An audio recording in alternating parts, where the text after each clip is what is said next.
샬롬, 예수 그리스도의 평강이 이 자리에 함께 하신 여러분 모두에게 간절히 임하기를 기도합니다. 함께 찬송하시겠습니다. 425장 주님의 뜻을 이루소서 함께 찬송하시겠습니다.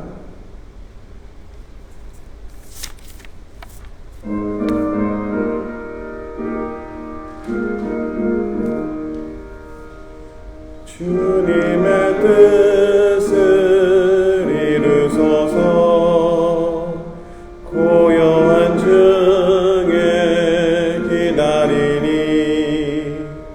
진흙과 같은 날 빚으사 주님의 형상 만드소서 주님의 뜻을 이루소서 주님 발 앞에 엎드리니 나의 맘속을 살피시사 눈보다 희게 하옵소서 주님의 뜻을 이루소서 병들어 몸이 피곤할 때 권능의 손을 내게 펴사 강건케 하여 주옵소서 주님의 뜻을 이루소서 온전히 나를 주장하사 주님과 함께 동행함을 만민이 알게 하옵소서. 아멘. 찬송 한 장 더 하시겠습니다. 419장 주 날개 및 내가 편안히 쉬네 찬송하시겠습니다.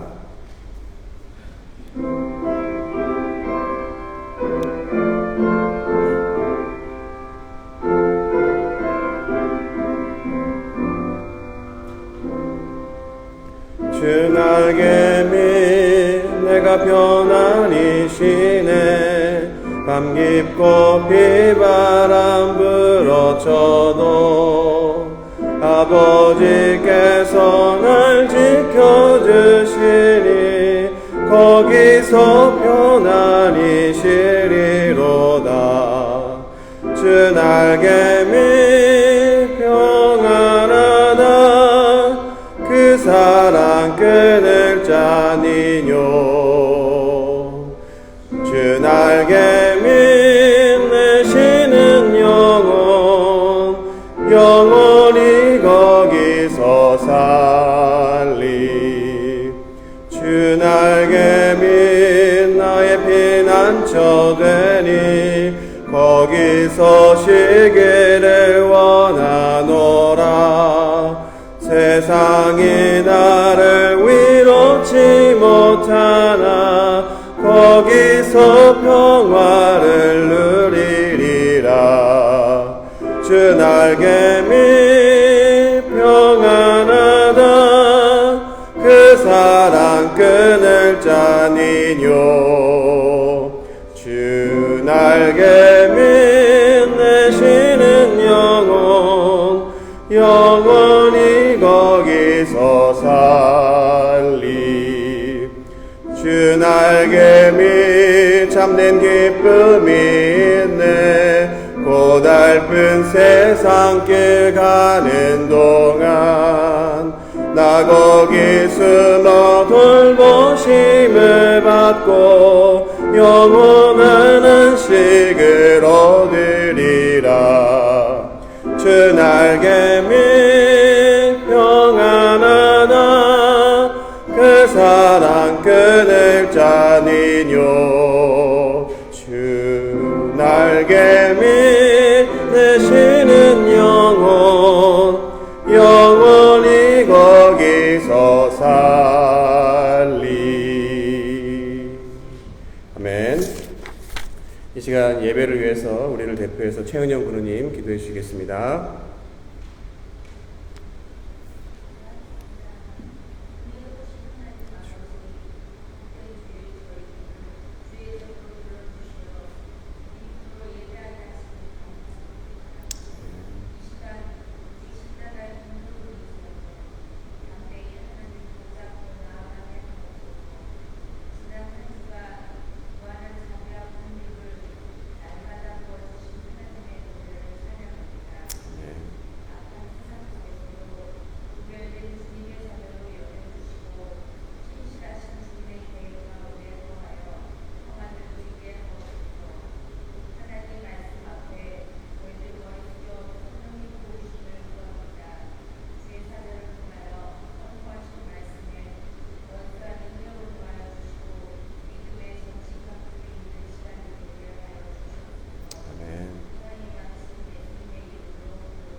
말씀 읽기 전에 광고 드리겠습니다. 오늘 예배 후에 성가대 연습이 있고요. 또 한 달에 한 번 하는 성경 공부도 있습니다.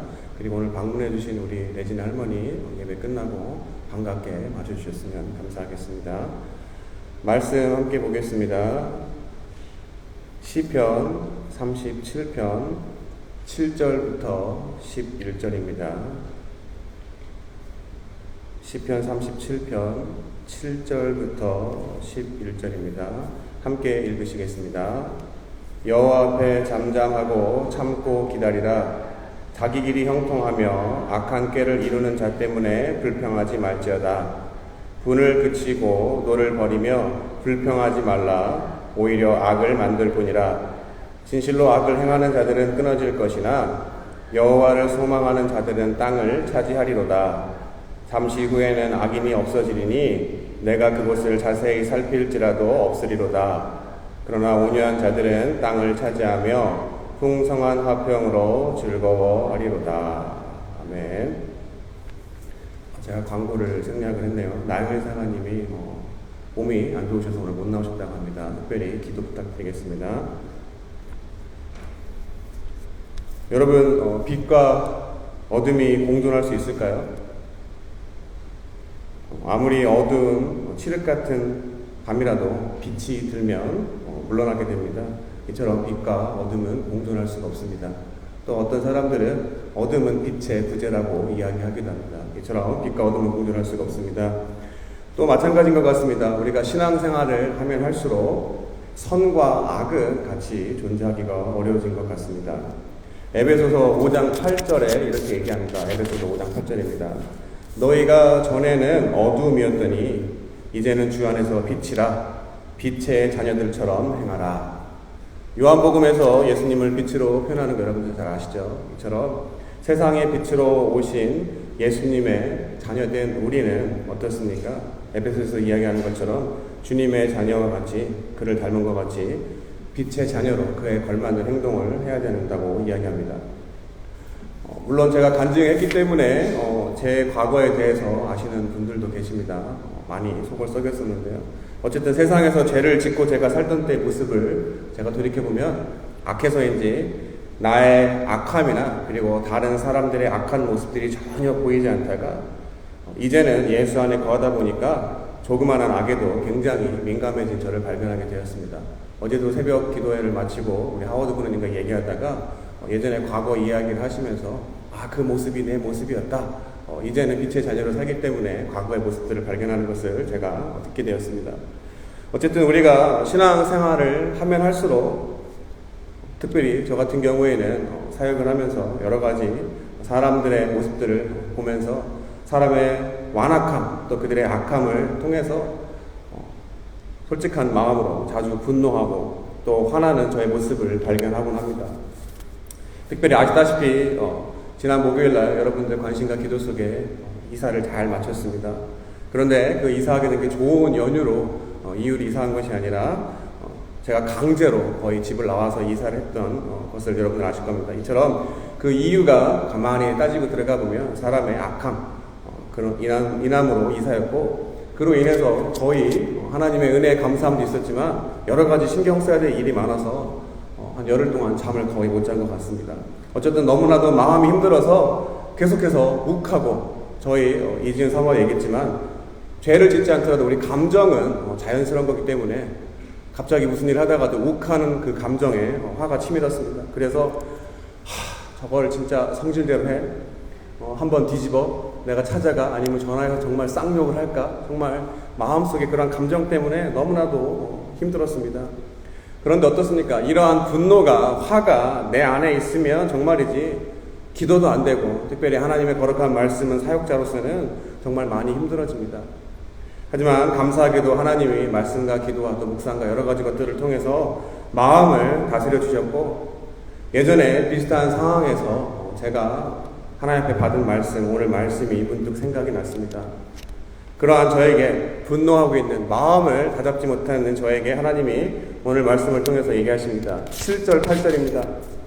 여호와 앞에 잠잠하고 참고 기다리라. 자기 길이 형통하며 악한 꾀를 이루는 자 때문에 불평하지 말지어다. 분을 그치고 노를 버리며 불평하지 말라. 오히려 악을 만들 뿐이라. 바로 잠잠하고 참고 기다리는 것, 그리고 분을 그치고 노를 버리며 불평하지 않는 것입니다. 그럼 왜 그렇게 됩니까? 잠잠하지 않고 참지 않고 기다리지 않고 분을 내고 노를 내며 불평하게 되면 결국 8절 마지막 말씀처럼 오히려 내가 악 때문에 분노하지만 결국 나 스스로가 악한 존재가 되기 때문에 다시 또 악을 만들 뿐이라고 이야기합니다. 말씀드린 것처럼 가던 길을 돌이켜서 회개해서 이 길을 가고 있는 사람이 감정은 우리가 자연스러운 거지만 그 감정을 통해서 똑같이 악을 행하면 예전과 제가 달라진 모습이 없을 거라는 마음이 들었습니다. 요즘 우리 아이들이 무럭무럭 잘 자라고 있습니다. 특별히 작은 아이가 하율이가 자라면서 어떻습니까? 언니에게 대들고 매일매일 싸우는 모습을 볼 때마다 처음에는 화가 나다가 내가 그랬지 속이 뒤집어지지만 많이 인내하려고 합니다. 근데 아이들이 싸우고 나서 어떻습니까? 제가 아내와 항상 하는 얘기가 있습니다. 왜냐하면 아이들이 화가 나면 이럽니다. 하율이가 먼저 그랬어요. 언니가 먼저 그랬어요. 온갖 핑계를 서로 돌립니다. 그럼 어떻습니까? 일반적으로 아이가 대부분이 잘못하면 혼내는 거지만 저희는 집안에서 모범을 보이기 위해서 최대한 참아주고 이야기로 말을 풀어가려고 합니다. 그럴 때 그 연유를 따지고 보면 어떻습니까? 하율이가 대부분 잘못한 경우가 많이 있었습니다. 그래서 우리가 하율이가 잘못한 일이 있음에도 불구하고 저희 아내 하는 말이 하경이 앞에서도 하율이 앞에서 둘 다 똑같다라고 얘기합니다. 그리고 하율이를 따로 불러서 이야기합니다. 조목조목 이야기합니다. 네가 이렇게 하고 이렇게 했기 때문에 네가 잘못한 거야 얘기하고 또 하경이를 따로 불러서 또 이렇게 얘기합니다. 하경 억울한 건 알겠는데 네가 하율이 동생이니 아니면 언니니 그럼 하경이는 본인이 언니라고 이야기합니다. 그리고 제가 말씀드렸는지 모르겠지만 하경이가 어려서 기도해서 하율이가 생겼습니다. 그래서 네가 기도해서 생긴 동생이니까 네가 책임져야지 라고 농담으로 얘기합니다. 어쨌든 말하기를 동생인 하율이가 잘못을 하면 그 자리에서 언니인 네가 하율이하고 똑같이 뭐 이야기하거나 싸우지 말고 엄마 아빠한테 먼저 이야기하라고 이야기를 합니다. 그러면은 엄마 아빠가 너를 대신해서 하율이가 잘못한 것이 있으면 혼내겠다고 얘기했습니다. 그리고 그렇게 하는 이유가 바로 언니인 하경인 내가 어린 동생인 하율이의 말도 안 되는 요구에 그냥 대꾸를 안 하거나 참으면 그냥 넘어갈 수도 있는데 꼭 어떻습니까? 일이 마치 손바닥도 마주쳐야 소리 나는 것처럼 기어코 하율이가 엉뚱한 얘기하면 거기에 반응하기 때문에 어떠한 사단이 나고 싸움이 된다고 이야기했습니다. 물론 하율이가 잘못하면 하경이 보고 다 일러바치라는 것은 아닙니다. 하지만 그만큼 언니인 하율이의 나이를 경험했던 하경이가 지혜롭고 성숙하게 대처하라는 내용이었습니다. 아이들에 대한 이야기일 뿐일 수도 있겠지만 여러분 세상 살면서 손해보신 적 있으신가요? 여러 가지 세상을 살다 보면 하경이와 같이 내가 잘못하지 않았어도 어떻습니까? 내가 선을 행했음에도 불구하고 나에게 악하게 행하는 사람이 있고 또 내 삶에 그 사람이 속된 말로 태클이 들어와서 나를 힘들게 하는 그런 것들 많이 경험하셨죠? 그럴 때 그것을 다 받아주고 참아주면 어떻습니까?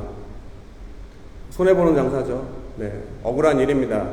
근데 어떻습니까? 믿는 자들이 이제 성경에서 특별히 구약이 아닌 신약에서 이와 같이 이에는 이, 눈에는 눈으로 대처하는 것처럼 세상의 방법과 일반적인 사람의 방법이 아니라 율법을 주신 이가 우리에게 원하는 방법을 예수님이 분명히 가르치고 계십니다.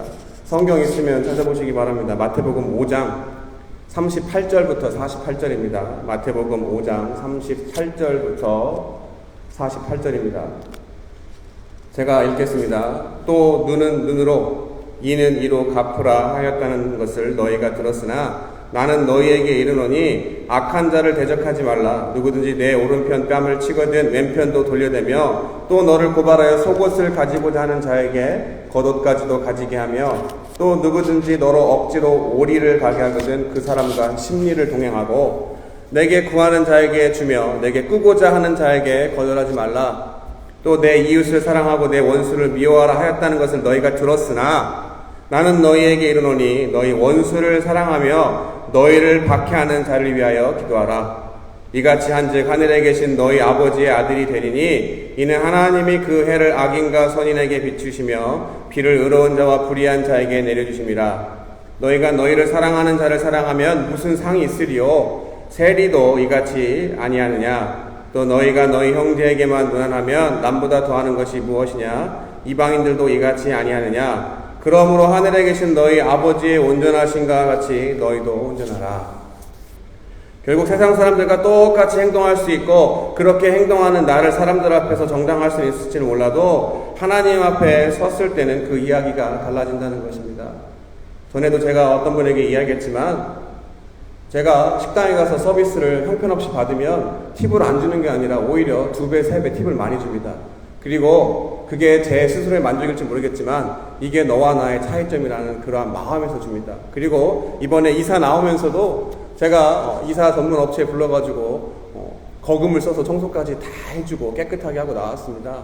악을 악으로 갚을 수 있지만 분명히 지금 읽으신 마태복음 5장에서도 예수님이 그 율법을 주신 이유에 대해서 다시 한번 정리해 주신 것처럼 어떻습니까? 악을 선으로 갚으라고 이야기합니다.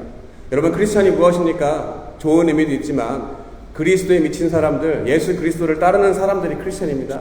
그러면 당연히 예수님이 가신 길, 그분이 보여준 길을 똑같이 따라가는 것이 우리들의 삶의 모습입니다. 그럼 예수님이 어떤 분이셨습니까? 예수님은 자신을 못 박은 자들까지도 십자가에 달려 돌아가시면서 자기들이 무슨 짓을 하는지 모릅니다 라고 용서해달라고 구하셨던 분이 바로 예수님입니다. 그렇기 때문에 예수 믿는 사람들이 예수님을 믿지 않는 세상 사람들과 거룩, 홀리, 바로 구별되지 못하면 우리가 믿는 것은 아무것도 아닌 것이 되어버리는 것입니다. 결국 내가 믿는 하나님만이 심판자가 되시고 그가 악을 선으로 바꾸시는 능력의 하나님이라는 사실을 믿는다면 지금 당장에 내가 손해보는 것 같고 억울하고 마음에 화가 나는 일이 있을지라도 그것들을 다스려 모든 것을 합력하여 선을 이루시는 하나님을 믿고 신뢰할 때, 그리고 잠잠히 기다릴 때 나의 하나님 아버지의 능력의 일에 그리고 은혜의 일에 내가 동참하게 된다는 것입니다. 그래서 저도 이번에 하나님의 기적을 체험했습니다. 바로 아파트로 이사갈 수 없는 형편 가운데 하나님이 미리 예비하신 것들을 통해서 무사히 잘 이사하게 되었습니다. 이것이 바로 악한 세상 가운데 의롭게 살아가려는 사람들에게 주시는 하나님의 위로인 것입니다. 결국 악에 대해서 내가 악으로 갚는 것, 바로 내가 뭘 하려고 하면 그것은 또 다른 악을 만들어낼 뿐입니다. 하지만 하나님에게 모든 것을 맡기면 그가 선악간을 분별하시고 공의로 다스리게 되시는 것을 제가 경험하고 또 많은 사람들을 통해서 보게 됩니다. 오늘 본문 시편 37편 1절부터 6절에 이야기합니다. 시편 37편 1절부터 6절입니다. 악을 행하는 자들 때문에 불평하지 말며 불의를 행하는 자들을 시기하지 말지어다. 그들은 풀과 같이 속히 배임을 당할 것이며 푸른 채소같이 쇠잔할 것이미로다. 여호와를 의뢰하고 선을 행하라. 땅에 머무는 동안 그의 성실을 먹을거리로 삼을지어다. 또 여호와를 기뻐하라. 그가 내 마음의 소원을 내게 이루어 주시리로다. 내 길을 여호와께 맡기라. 그를 의지하면 그가 이루시고 내 의를 빛같이 나타내시며 내 공의를 정오의 빛같이 하시리로다. 내 율법, 내가 정해놓은 율법으로 내 삶의 모습이 의롭다고 하는 것이 아니라 하나님이 의롭다 하셨을 때 우리가 의로워지는 것입니다. 다윗의 삶을 보아도 그가 한 행동들은 절대 용서받을 수 없는 짓들도 많이 했지만 그가 의인으로 불린 것은 하나님 앞에 의뢰하고 그의 성실함을 먹을거리로 삼았기 때문에 하나님께서 그를 들어 사용하신 것입니다. 사랑하는 성도 여러분, 악을 악으로 갚지 마시기 바랍니다. 그리고 이 귀한 시간 혹시라도 주변에 내 지인들, 친척들 아니면 어떠한 사람이 생각나는 그 마음 깊은 곳에 나를 힘들게 하고 어렵게 하고 또 누가 봐도 객관적으로 악한 사람 때문에 내 마음에 힘들고 어려움이 있을지라도 어떻습니까? 그 사람들을 저주하거나 원망하는 바로 더럽고 추하고 악한 생각이 있다면 그 모든 생각들 지금 이 시간 주님의 십자가 앞에 다 내려놓으시고 악을 도리어 선으로 갚아 바로 자신을 못 박은 자까지도 용서하신 주님의 마음을 가지고자 할 때 하나님이 그를 높이 올리셔 하나님 보좌 우편에 앉히신 것처럼 우리가 주님의 마음으로 내 마음을 비우고 채우고자 할 때 내 안에 성령의 능력으로 말미암아 분을 그치고 노를 버리며 불평하지 않고 하나님이 일하시도록 바로 잠잠하고 참고 기다리는 성숙한 우리의 모습으로 인해서 하나님이 직접 악한 일에 개입하셔서 모든 것을 선하게 바꾸시는 놀라운 기적의 일로 나의 삶의 모습이 세상 가운데 하나님의 자녀로 우뚝 설 수 있는 저와 여러분 모두가 되시기를 이 시간 예수 그리스도 이름으로 간절히 축원합니다. 기도하겠습니다. 하나님 감사합니다. 우리의 삶의 모습 가운데 우리 자신이 자신을 보아도 형편없는 삶을 살아감에도 불구하고 때로는 우리에게 악하게 하는 사람들 또 의롭지 못한 사항들 때문에 마음에 찾아드는 감정과 또 여러 가지 힘듦으로 인해서 잠 못 들 때도 있고 또 여러 가지 일들로 인해서 모든 것들이 다 내려놓고 싶고 짜증날 때도 있습니다. 하지만 그 당연한 것들을 통해서 범죄하지 않게 또 악을 행하지 않게 주님이 도와주시고 도리어 선을 행하게 주님 도와주시고 신실하신 하나님, 심판자 되신 하나님이 지켜보고 있다는 것을 우리가 믿으며 도리어 나의 마음 가운데 있는 여러 가지 더러운 죄악된 생각들과 모습들을 내려놓고 주님만을 온전히 바라며 구별되어진 삶을 살고자 할 때 하나님이 직접 개입하셔서 악을 선으로 바꾸시는 모든 것을 합력하여 선을 이루시는 하나님의 놀라운 기적을 우리 모두가 매 순간순간 체험하기를 원합니다. 하나님 삶 가운데 직접 개입해 주셔서 날마다 주님의 말씀을 분별하며 그 음성을 듣게 주님 도와주시고 듣고 이해하는 것으로 끝나는 것이 아니라 행하는 믿음으로 주님을 기쁘시게 하는 삶을 살아갈 때 세상 사람들이 알아주지 않더라도 또 세상에서 잠시 잠깐 주는 일이 일락이 아니라 일이 일비가 아니라 주님이 주시는 영원한 그리스도 예수 안에 참된 평안과 평강이 우리 마음 가운데 넘쳐서 우리의 얼굴 가운데 기쁨과 감사와 평안함을 다른 사람들을 통해서 드러나게 주님 도와주시고 우리의 입술로도 날마다 고백하며 우리가 주님의 자녀로 빛의 자녀로 이 세상 가운데 우뚝 설 수 있도록 주님 인도하여 주시옵소서. 하나님 바쁘고 분주하고 어려운 가운데서도 우리의 삶의 우선순위가 무엇인지를 날마다 분별할 수 있는 성령의 도우심이 간절히 있길 원합니다. 우리 사랑하는 성도님 삶 가운데 성령님이 날마다 말씀하셔서 내 삶의 우선순위가 무엇인지를 분별하며 구별하며 살아갈 수 있도록 주님 축복하여 주시옵소서. 이 모든 말씀 살아계신 예수 그리스도의 이름으로 기도드렸습니다. 아멘. 주기도문으로 예배 마치겠습니다. 하늘에 계신 우리 아버지여 이름이 거룩히 여김을 받으시오며 나라의 임하옵시며 뜻이 하늘에서 이루어진 것 같이 땅에서도 이루어지이다. 오늘날 우리에게 일용항식을 주옵시고 우리가 우리에게 죄진 자를 사하여 준 것 같이 우리 죄를 사하여 주옵시고 우리를 시험에 들게 하지 마옵시며 다만 악에서 구하옵소서. 대개 나라와 권세 영광의 아버지께 영원히 싸움나이다. 아멘.